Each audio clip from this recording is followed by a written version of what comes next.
I'm back to the 4-4 shit. I've been beefing with this nigga, yeah. All that shit I'm saying on Twitter is about this nigga. All that shit. I've been beefing with this nigga.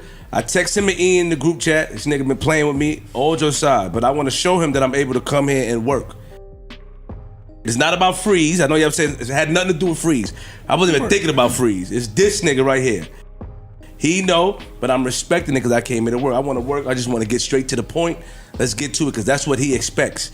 They expect me to go off the rail, come here and fuck shit up. Not doing it. I'm doing it in a different way, nigga. Because they're not going to send me to the projects. Oh, yo, come on. Y'all saw that? Y'all saw that? It was always, you know, because there's so much shit that me and Rory kind of just like ignored and was like, man, we don't care. But people don't know that. It's easy to say, oh, they salty. You know, they mad. If you think I'm salty or mad, bro, cool. And anybody that knows me, they be like, nigga, are you even human? Because you emotionless, you don't give a fuck about nothing. So I'm definitely not gonna care if, you know, we getting money and I feel like, damn, we getting done. I'm like, bro, I don't really care. Right. We talking shit for a living. Flip didn't waste a second. He jumped right back in, breaking the fourth wall like he couldn't wait a moment longer. And hold up, he's trying to cover his tracks because he's been on not exactly a hit and run, but a little vigilante tour on Twitter, talking about supposedly Joe while really addressing situations with him and Ice. So yeah, he's using Joe as the backdrop, but every line about beefing with Joe hits deeper because Joe keeps telling him to stay home.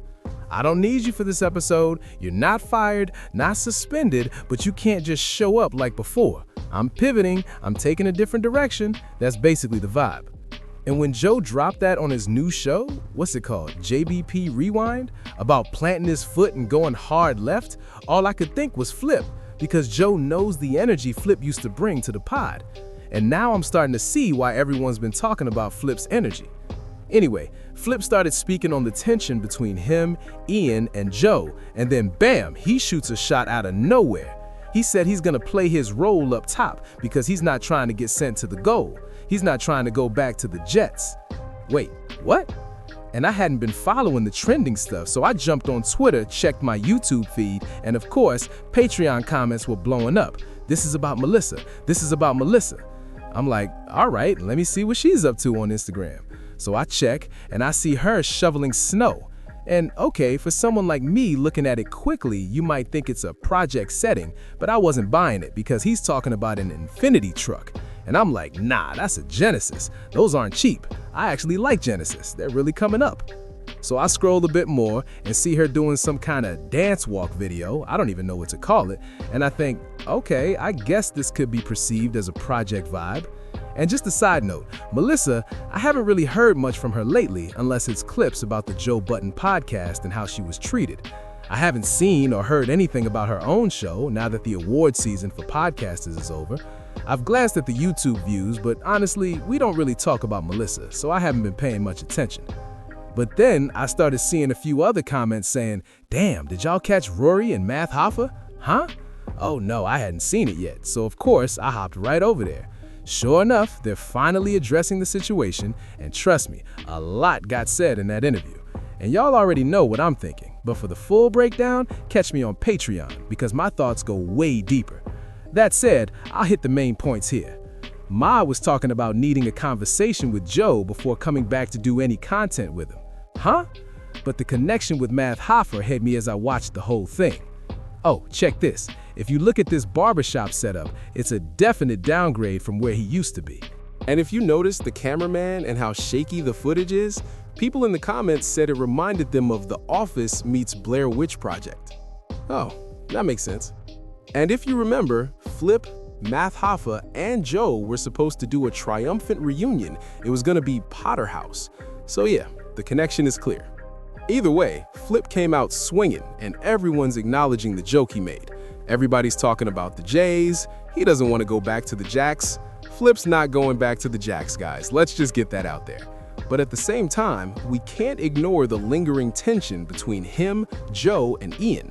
And once again, Joe, you might think he's throwing shots at us, the reactors, but he's doing way too much content with us to be doing that. Then you might look at other big podcasters or rappers turned podcasters and think he's targeting them, but I really don't think that's the case. I don't think that at all. Because if he wanted to, he'd just name names. He doesn't respect them like that. The only thing I can conclude is he's talking about his in-house issues. Also, I noticed Flip wasn't in the JBP Rewind clips because they had other episodes already recorded. I saw Mona, Ish, Ice, and of course, Mark, but no Parks and absolutely no Flip. Now, someone might argue Parks was there, but I can confirm I didn't see Flip. And now Flip is coming out saying the beef is still alive. Why? Why would that tension still exist? It's definitely interesting. Hey, what's up, y'all? I just dropped a video talking about Jess's hilarious take on the Netflix deal. And after I wrapped that up, I jumped into the whole prize fix situation. Well, they're definitely back at it because he had a brand new read and everyone was hyped to hear it. Y'all keep calling that out. I appreciate it, seriously. But anyway, I want to hear what y'all think. Is this a big deal? Is Flip really beefing, or is this just content? Is he just happy to be back in the mix? Someone in the comments mentioned something I haven't fully checked yet, but I will today. It's about a venture Flip was doing with Ian Dunlap, traveling around the city and doing all the chats for a reality-based show. They're saying that trailer got taken down, and now Flip's talking about not trying to get sent to the Ghoul Lab. Oh man, what's really happening here? We have to pay attention because, well, I saw this in the comments too. Some people think he was talking about Mona. And if you noticed, she didn't get a single shout out on the last main episode or the last Patreon episode. So it could be Mel, it could be Meth, it could be Mona, the triple M's. Either way, 2026 is starting with a bang. Joe's dropping new content, Flip's looking to be part of it, and he's making it clear I'm willing to play the game again. And Flip, by the way, I'm starting to notice what everyone's saying about you barely speaking. I take screenshots throughout the show, and it was nearly impossible to find segments where you had isolated moments to even grab pics. That's very telling. I get it, you're trying to play it safe, but you might be playing it too safe and still get booted anyway, especially since you keep saying you're playing your part so you don't get released. Anyway, y'all, let me know your thoughts in the comments. Smash that like button if you enjoyed, and subscribe if you haven't already. And if you're already subscribed, you know how we do.